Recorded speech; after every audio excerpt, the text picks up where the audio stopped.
Finally நம்ம எல்லாரும் எதிர்பார்த்த எஸ்டிஆரோட கான்சர்ட் நடந்துருச்சு. கான்சர்ட் பார்க்கும்போது பயங்கரமாக இருந்துச்சு. ஒரு வெறித்தனமாக இருந்துச்சுன்னே சொல்லலாம். ஏன்னா எஸ்டிஆரை ரொம்ப நாள் கழிச்சு இந்த மாதிரி பார்க்கறது பயங்கர ஹேப்பியாக இருக்குது.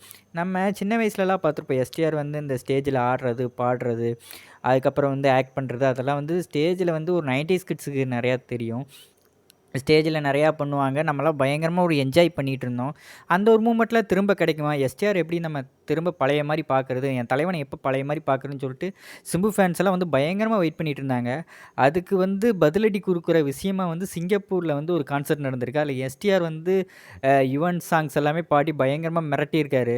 இதெல்லாம் பார்க்கும்போது வெறித்தனமாக இருக்குது. ஸோ ஒரு தலைவனை வந்து ஒரு நம்ம சைல்ட்ஹுட்டில் பார்த்த மாதிரியே இருக்கே, இன்னும் அந்த எனர்ஜி அப்படியே இருக்கே அப்படின்னு சொல்லிட்டு எஸ்டிஆர் ஃபேன்ஸ் எல்லாம் பயங்கர ஒரு ஷாக் ஆகி தான் நிற்கிறாங்க. எஸ்டிஆர் வந்து இவனை பற்றி ஒரு சில வார்த்தைகள் சொல்லியிருக்காரு. அது என்னன்னு நீங்களே கேளுங்க.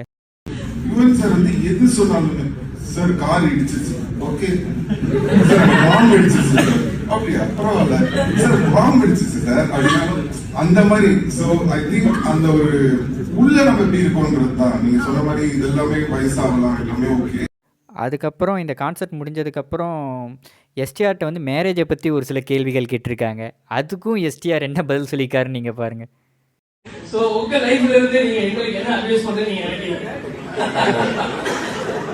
நீங்க ஒரு விதத்துல கரெக்டான ஆளை கேக்குறீங்க, ஒரு விதத்துல தப்பான ஆளை கேக்குறீங்க. மேரேஜ் ஆச்சுன்னா என்ன ஆகுன்றத பத்தி நான் பேச முடியாது. ஒன்னும் அந்த பிரச்சனைக்குள்ள நம்ம மாட்டல. ரெகுலரான வீடியோஸ் எல்லாம் வேணும்னு நினச்சிங்கன்னா வியூஸ் ஆஃப் சிவா சேனலை வந்து சப்ஸ்கிரைப் பண்ணுங்கள், லைக் பண்ணுங்கள், கமெண்ட் பண்ணுங்கள், ஷேர் பண்ணுங்கள்.